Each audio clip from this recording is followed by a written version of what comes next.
More than a dozen different countries have visited the International Space Station, or ISS. China, however, isn't one of these countries. Despite China's stated desire to join the ISS as new member, China has never taken part in the program. Why? The European Space Agency has been clear about their willingness to let China participate in the ISS.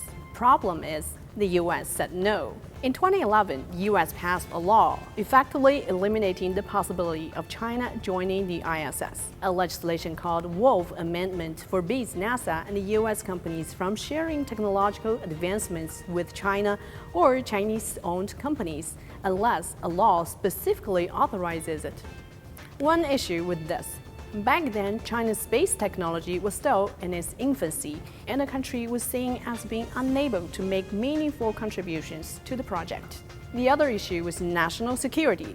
Sounds familiar? But China didn't give up. It moved forward with its own space program independently.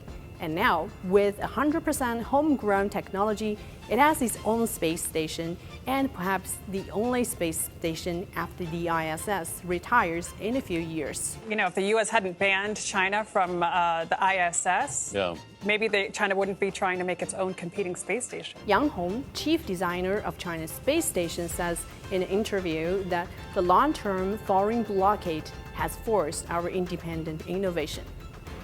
Washington sees China's space program as a space race, but China has opted for international collaboration as a vision for the future. China's new space station is expected to contribute to international cooperation.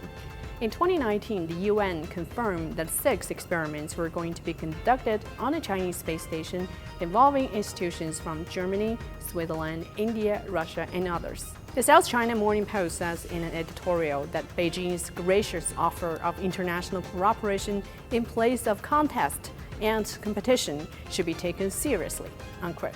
The U.S. still holds on to a Cold War mentality.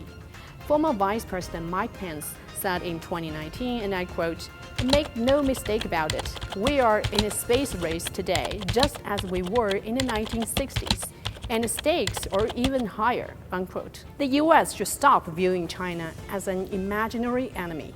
Space exploration is a joint mission for all of mankind and requires high level of collaboration.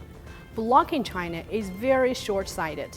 It may help maintain the US dominance in space technology for some time, but not forever.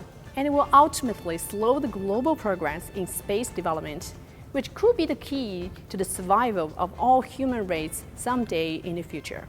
Who knows?